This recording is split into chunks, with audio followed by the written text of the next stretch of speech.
determined to do it. I was a big girl, and I came by myself with a notice around my neck telling me I was going, my name. It's funny listening to her. I was like, oh wow, I can't imagine nights like that where I used to be so afraid to even like take your purse or your groceries in public. I'm kind of a historian and I do a lot of work with archives, so I guess the question to me is not ideal, right? Because I think there's this idea of both history is just, it's the past, or that it maybe has some relevance to the present, but it also seems like a linear, there is the history, and it fails to, in this oral history, right, seeing these, and as Walis was saying, right, the multiplicity of voices are not directly in conversation with each other, but they represent a whole unique set of perspectives that are all intertwined, and then there's history being produced on a dominant narrative of the press and how Crown Heights is seen, and then the ideal narrative, right, is it's safe, everything, we've gotten past it, right? And it doesn't seem like so easy of a way, and it doesn't recognize the very complicated things, right? Because the riots certainly define so much of the name Crown Heights on a national scale, and representative of this very specific kind of racialization from the early 90s when I was very young, but even I remember that because I grew up in New York. But yeah, so many things were used out of that moment to justify different intrusions of policeness. So safety today, right?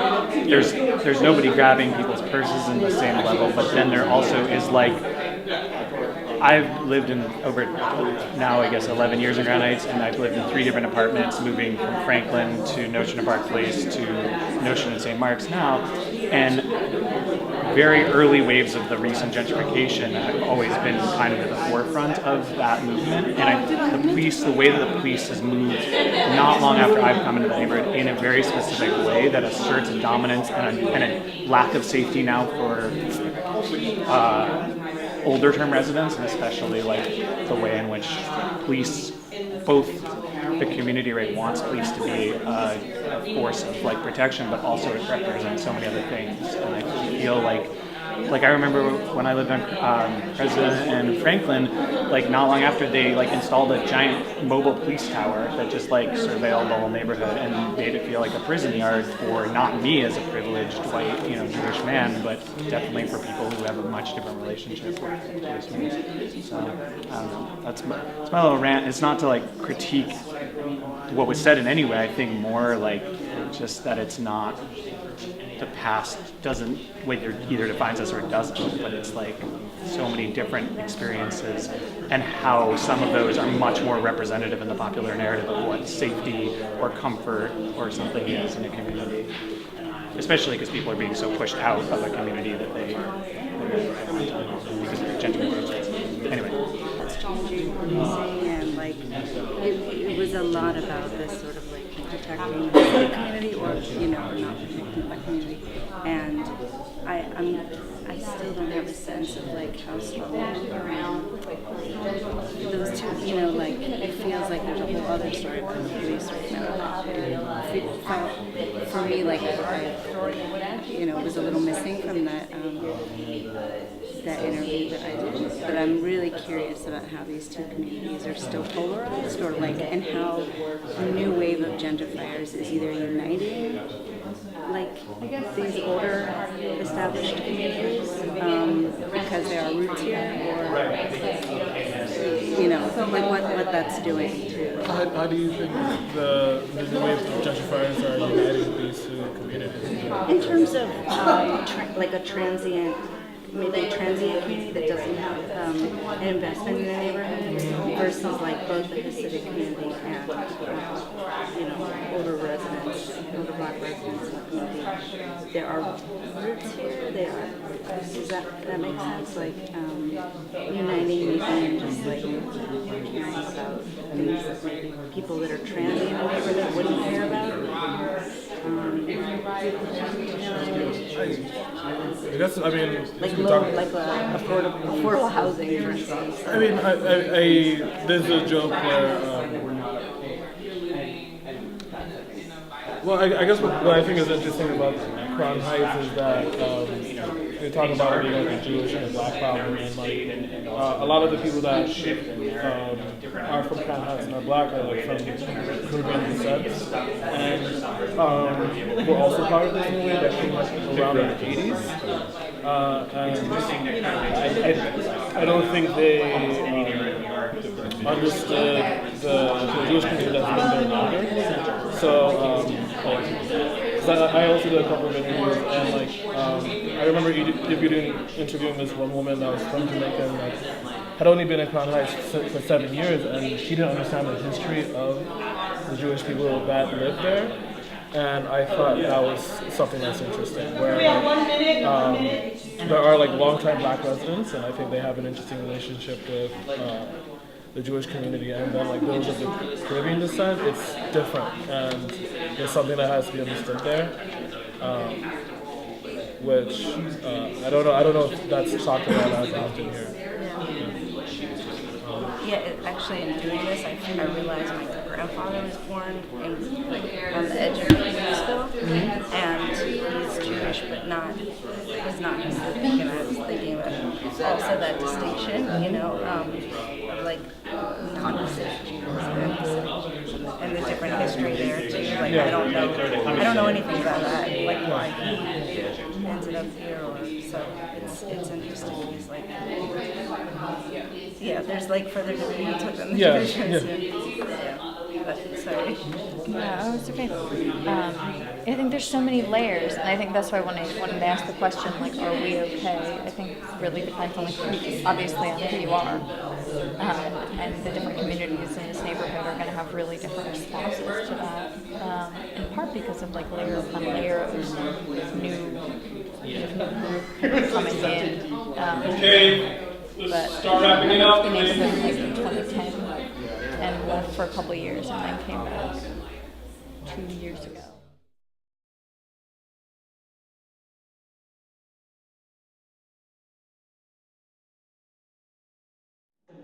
Stop and frisk and the aggressive policing in the area broke up a lot of families and homes, and people had to move, and yeah. My name is Ajay Mongolia.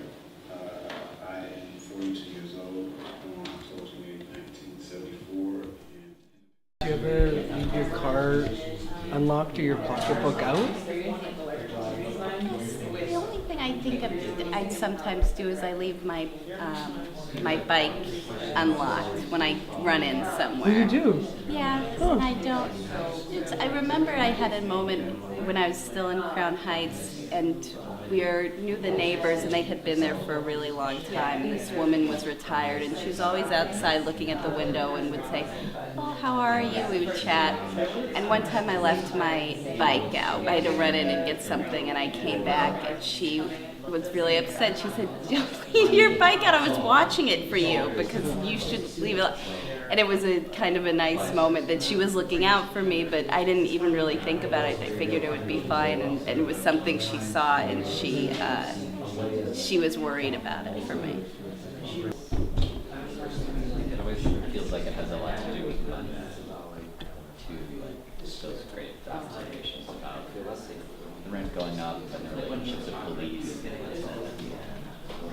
and who gets to control where the police force spends its money. There's this organization on the other side. Power. From policing Housing justice. who gets to receive Violence and always has that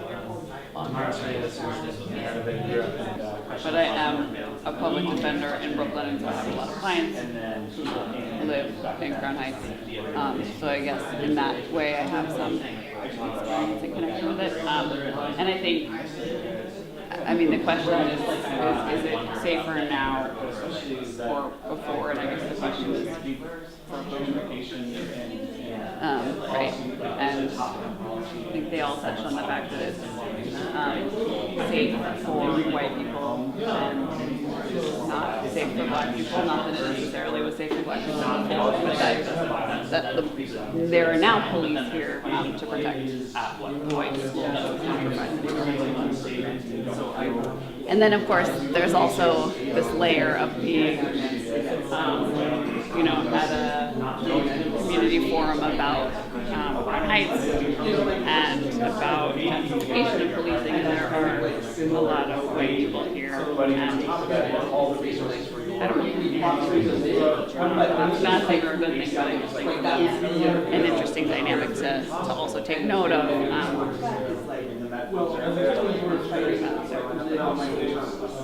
One thing I also noticed is the kinds of police that they send out. So something that makes me incredibly nervous is I would notice where I lived in Crown Heights, late at night, the kinds of people, so like it could be like these rookie police officers who have they look terrified, which make me terrified. So like if you're scared, then you're gonna just jump at anything. And literally like hand on their gun, like just looking around, and that used to make me really nervous. Just like walking around the neighborhood, to see that happen. I mean, some of the interesting things with gentrification is like with any neighborhood, Crown Heights is like large. I mean, depending on like who you are, the boundaries of Crown Heights are like in question. But like I'm on the eastern end of it, and so it's kind of rolls from Franklin throughout, and like I'm close to Brownsville. I'm like 2 blocks from Brownsville, and but still in Crown Heights, and so.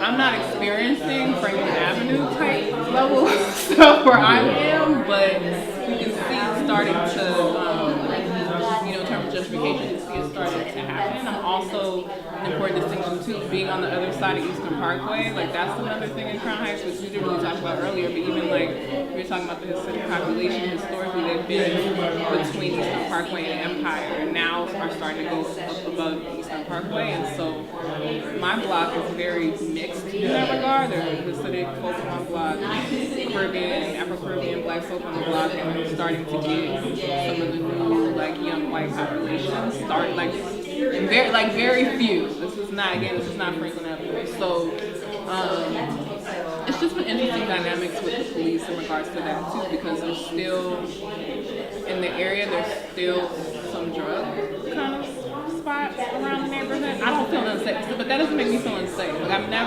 if I'm seeing like a drug addict on the street, like me walking down the street, I don't feel unsafe anymore. I know that, that's the drug addict. And like we have the neighborhood drug addicts, so you know who they are. Like they may acknowledge you because the same ones ask you for the same amount of money. Like it doesn't feel like you're gonna rob me or I'm in danger or anything like that. So anyway, that was just me rambling, but I just feel like that's a lot of the things that we consider to be like markers of danger are not necessarily that to the people that live there. I was thinking about what the third person said, the young man who mostly grew up in Crown Heights, and what Amaka was saying earlier about different types of safety, of like feeling physically safe is very different from feeling like mentally or emotionally safe, and how aware he was, and like hyper aware he was at all times, like, this is what times, kind of like what you were saying, like this is what times certain police are out, this is what times certain police are out at this subway station. 1 more minute. This is what times like I would be more noticeable as a black man walking around this neighborhood. And so I think the idea of being safe as a white person walking around the neighborhood, and kind of like the older man was talking about too, being like, I just like left my car unlocked, I left my like wallet on the counter or whatever. The deep privilege of feeling so constantly safe because it is safe for you that you don't even have to think about like what kind of police are going to be out of what subway station, versus him who is constantly like hyper aware of like how he was going to be perceived if he was in a conflict with a white person versus another black person, how he was going to be perceived when the police were called in X situation or like Y situation, and just thinking about what that does to you to like constantly be vigilant and aware of like, oh, I grew up in this neighborhood, certain people know me, and the number of people who know me are like diminishing day by day, and that makes me feel less safe day by day.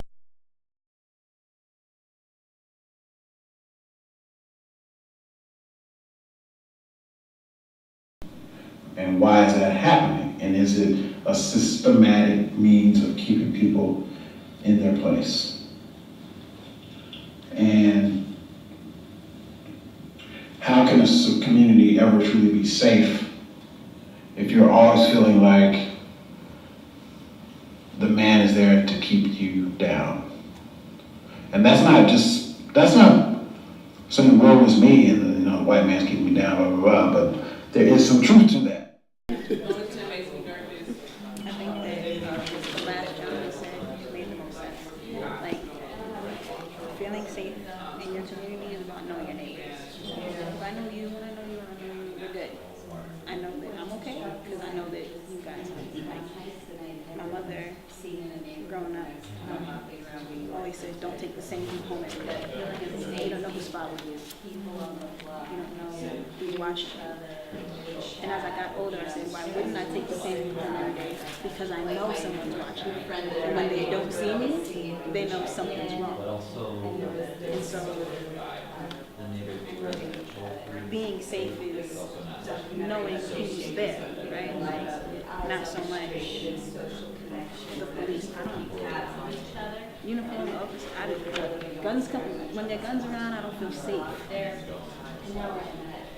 That's it.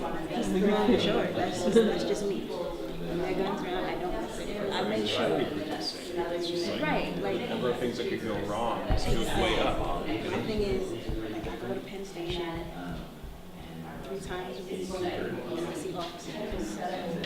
2 handguns. I don't feel any safer with you when it's a big gun. I feel safer in a way that, hey, Tyler knows that I'm going to be home around maybe 8:30. If he doesn't see me, he might be concerned.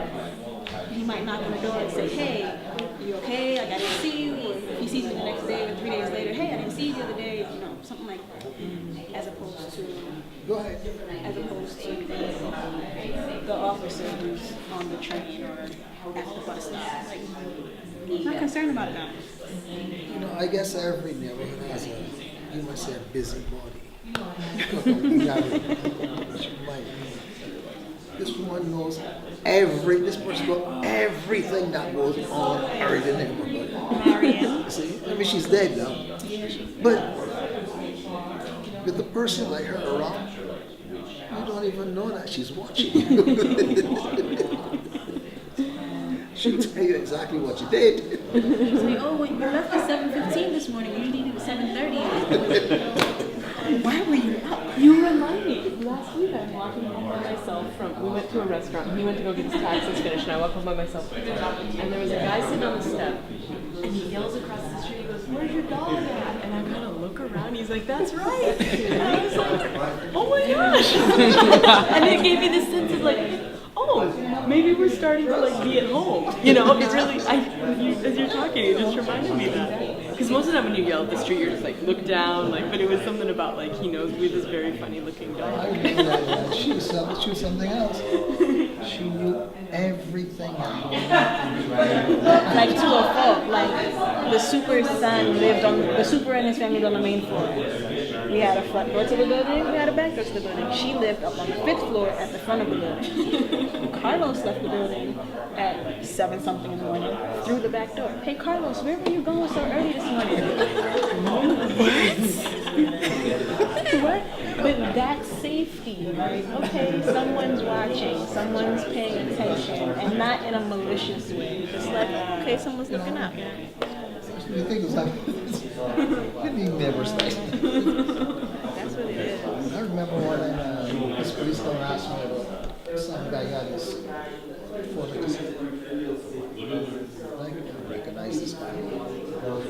So I saw her and I told her what happened. She said, "You didn't recognize the person?" She said, "That is such and such a person. You're gonna have to hear braided."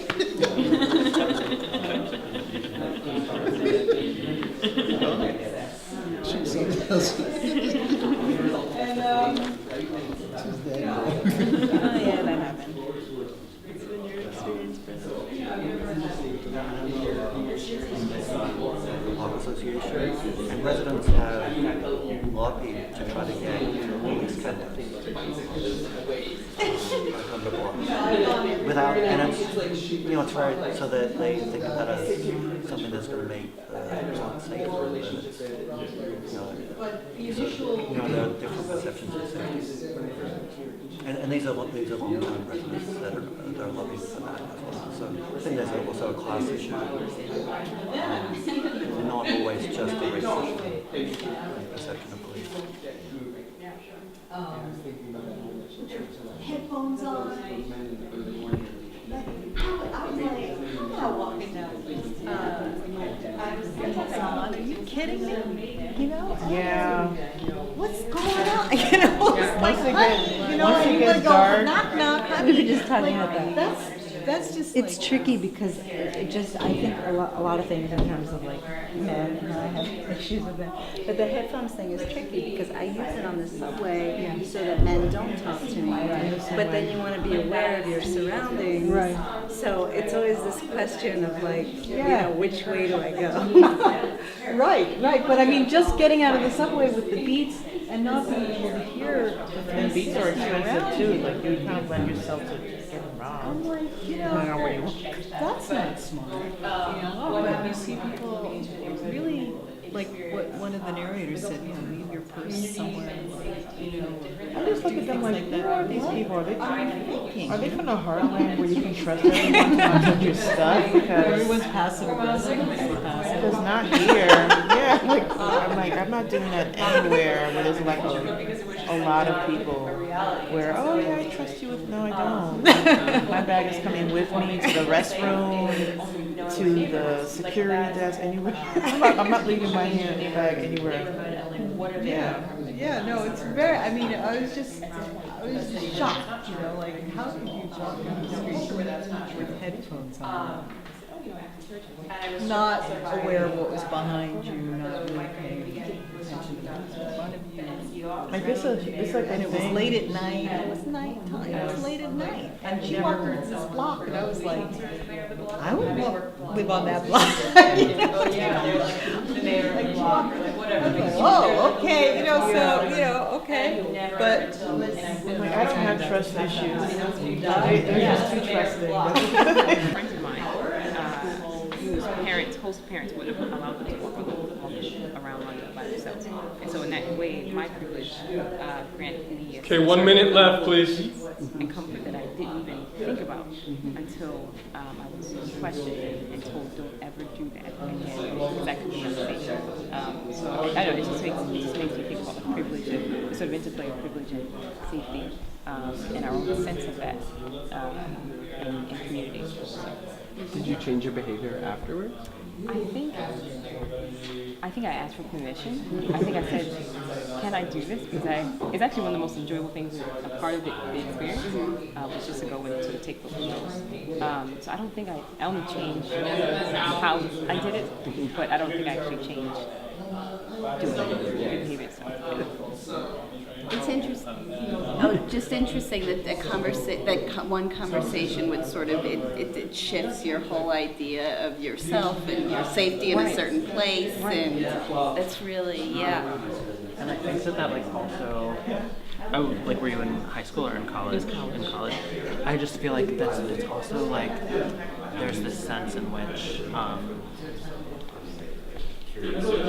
I think especially among white people, like the idea of safety is so formed around telling, like white people telling other white people that they are unsafe. So it's like the idea of like having who like who like have the sense like, oh, you live in New York, like is it safe? And it's just like this idea of just like the unsafety comes from just sharing that with each other, and like and it seems like that's also what you were being told to do. Yeah, right. Right. Yeah. And I've seen that translated living in neighborhoods gentrifying neighborhoods of Brooklyn from family members. My mom grew up in Brooklyn way back when, and there's that concern surrounding their ideas of certain neighborhoods, safety in certain neighborhoods that they wouldn't go to as white people, and that sort of gets